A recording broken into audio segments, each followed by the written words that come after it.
이 새벽에 하나님 우리에게 주시는 말씀은 요나서 2장 4절입니다. 내가 말하기를 내가 주의 목전에서 쫓겨났을지라도 다시 주의 성전을 바라보겠나이다 하였나이다. 아멘. 이것은 살아계신 우리 하나님의 말씀입니다. 이 시간 쫓겨남이라는 제목으로 말씀 전하겠습니다. 요나서 2장은 전체의 내용이 요나의 기도를 담은 내용입니다. 자신에게 주어진 하나님의 말씀을 멀리하고 그것을 벗어나려고 했던 불순종한 선지자가 이제는 제대로 기도하고 있습니다. 4장의 분량 중에서 한 장을 기도로 할애했다는 것은 우리들에게 그만큼 기도가 얼마나 중요한지 그 가치를 또 알려주는 것이죠. 하나님 앞에 자신을 두고 기도하고 있습니다. 고백하고 있는 거예요. 사람들은 때로 자신에게서가 아니라 타인에게서 문제를 발견하려는 본능이 우리 안에 숨겨져 있습니다. 나는 옳고 쟤는 틀렸다. 나는 이랬는데 쟤는 안 그랬다. 나도 그렇지만 쟤는 더 그렇다. 라는 식으로 이러한 해석이 자연스럽게 우리 안에서 이루어지게 되어 있습니다. 사실은 나를 점검하는 것이 가장 빠르고 타인보다 나 자신과의 싸움에서 이겨야 타인을 대하는 방법, 나 스스로를 대하는 방법이 달라지거든요. 저희 둘째도 요즘에 자주 쓰는 말투가 있는데 뭐냐면 형아는 이거 안 했어요 라는 말이에요. 이제 늘 정리하게 하고 손을 씻으라고 하고 자신이 가지고 놀았던 장난감들, 자신이 먹었던 이제 간식들을 스스로 정리하라고 늘 합니다. 그런데 첫째 아이는 늘 둘째 아이의 것을 같이 도와주고 둘째는 잘 안 하려고 하고 해야 되는 일들이 있을 때마다 화장실을 간다던가 물을 마셔야 된다라는 어떤 핑계와 명분들을 만들죠. 둘째는 자신이 뭔가 열심히 했지만 자신 뜻대로 잘 되지 않았고 잘 하고 있는 건지 또 그 방법에 대해서 잘 모르기 때문에 자신이 안 한 것보다 형은 하지 않았다라는 것을 발견하면서 참 억울하게 참 표현을 잘 합니다. 표정 관리도 잘하고 자신이 하지 않은 것을 얘기하지 않고 형이 하지 않은 것을 발견하려고 해요. 그렇다고 거짓말을 하거나 형이 하는 것을 하지 않았다라고 말하지는 않습니다. 무엇이든지 형이 하지 않은 뭔가를 발견하고 싶어해요. 형을 이기고 싶어하는 마음도 있고 또 형과 경쟁하고 싶은 마음도 있고 또 한편으로는 이길 수 없는 것을 알지만 형을 존경하고 있다는 것이죠. 그래도 형을 이기고 싶어합니다. 그래서 아빠에게 와서 형은 이걸 하질 않았다, 나도 안 했다라는 말보다는 형이 하지 않았다라는 그런 표현을 사용하려고 합니다. 어린아이도 본능적으로 아빠가 뭔가를 지적하면은 자신이 잘못한 것에 대해서 인정하고 받아들이지만 그래도 형도 하지 않았다라는 것을 말하려고 합니다. 요나도 큰 물고기 뱃속에 들어가서야 자신의 나약함, 연약함을, 부족함을 고백하기 시작했어요. 자신의 타락을 시인했습니다. 그 결과로 말미암아 내가 이제는 쫓겨났다라는 것을 말하고 있는 상태입니다. 오늘 말씀에서 그렇게 얘기하죠.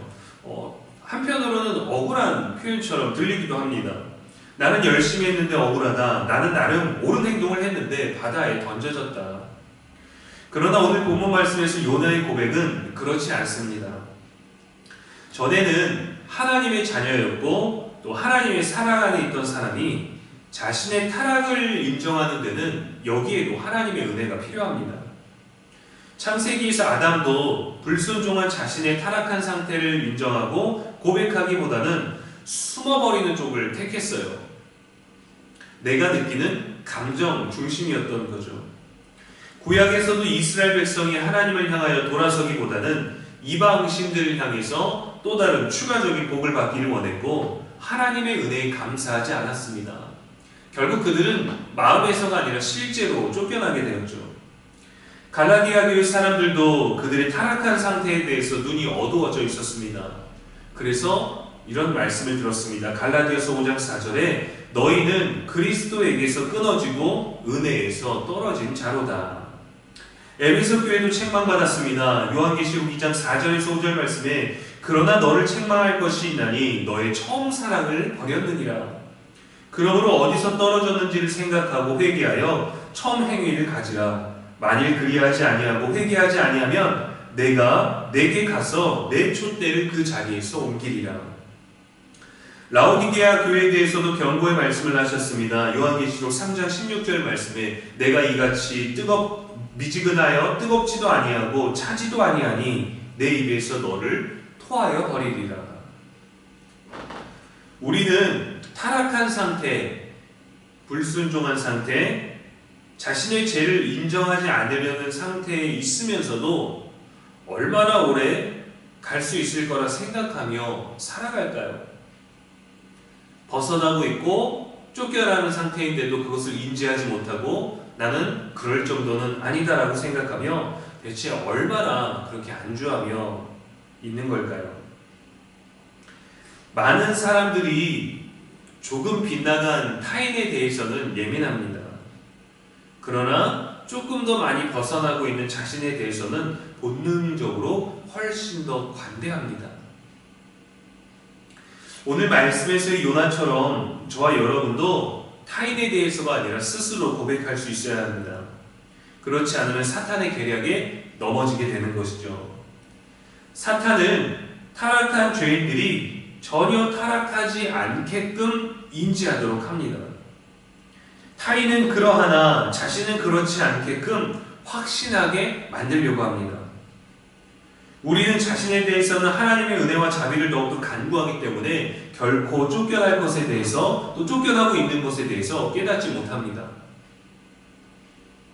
우리가 하나님께 돌아가려는 의지가 생기면 사탄은 더욱더 우리에게 넌 잘못이 없는데 굳이 왜 괜찮다고 하고 다들 그래 걱정하지 마 라고 회유합니다. 그러나 반드시 기억해야 됩니다. 하나님의 말씀은 그의 은혜 가운데 머물러 있는 자들에게 유효한 것이죠.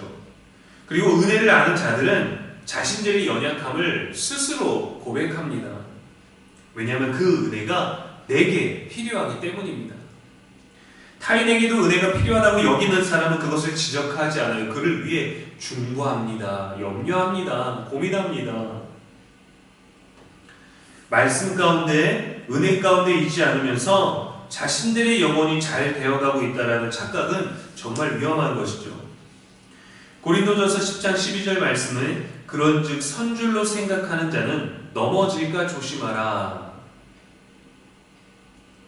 바울은 고린도 교인들에게 이렇게 말했습니다. 고린도후서 13장 5절에 너희는 믿음 안에 있는가? 너희 자신을 시험하고 너희 자신을 확증하라.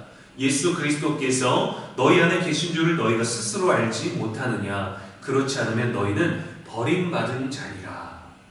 믿음의 점검을 올바로 하지 않으면 우리가 믿음에 대해서 열심이었지만 실제로는 예수 그리스도에게서 벗어난 그런 사람일 수 있다는 겁니다.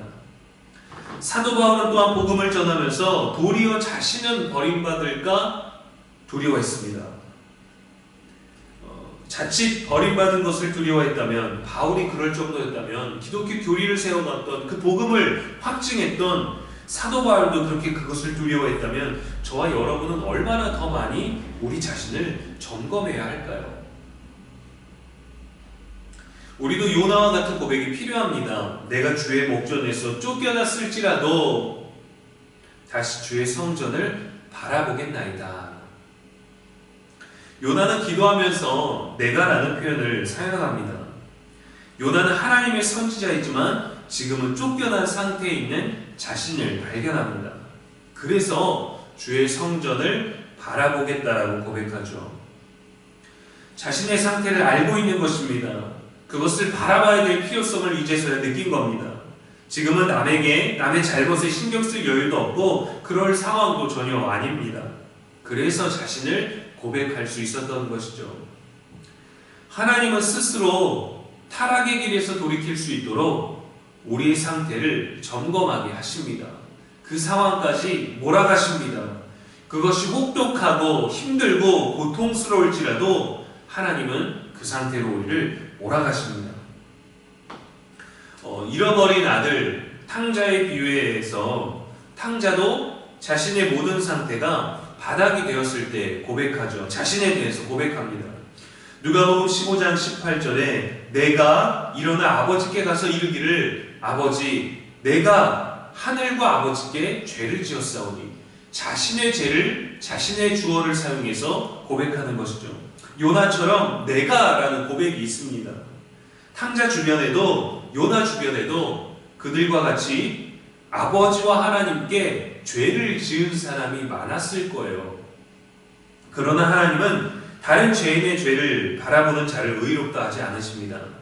자신의 죄를 자백하는 자에게 은혜를 주십니다. 하나님은 우리 스스로가 답하도록 문제를 던지실 거예요. 질문을 던지실 겁니다. 너는 지금 겸손하냐? 교만하냐? 너는 지금 사랑하고 있느냐? 아니면 남을 지적하고 있느냐? 너는 감사하고 있느냐? 아니면 불행해하고 있느냐? 너는 평안하냐? 근심하냐? 인내하고 있느냐? 인내하지 못하느냐? 너는 뜨거우냐? 미지근하냐? 그리스도 중심적이냐? 아니면 자기 중심적이냐? 너 자신을 바라보고 있느냐? 아니면 타인을 지적하고 있느냐?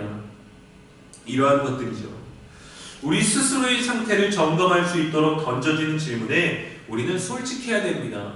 그리고 나는 어떤가를 답할 수 있어야 됩니다.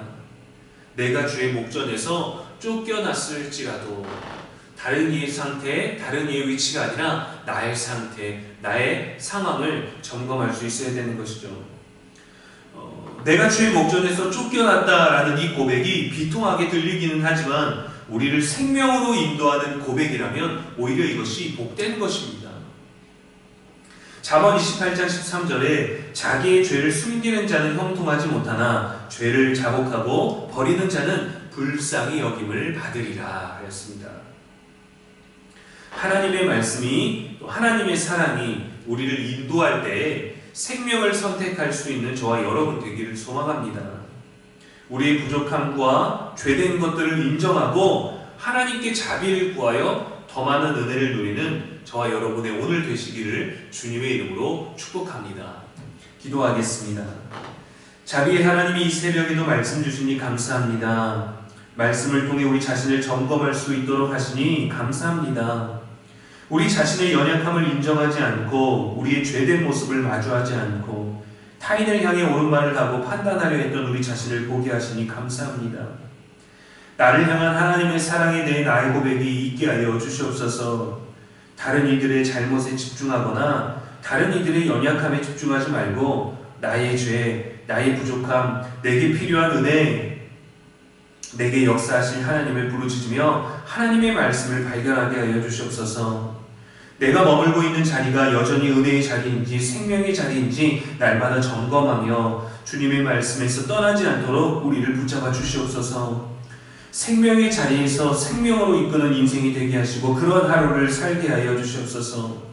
늘 넘어질까 주의하게 하시고 겸손하게 예수님을 닮아가며 예수님 안에서 하나님의 은총과 자비를 구하는 입술이 되게 하시고 우리들의 모든 입술의 고백이 하나님께 연락되기를 원합니다.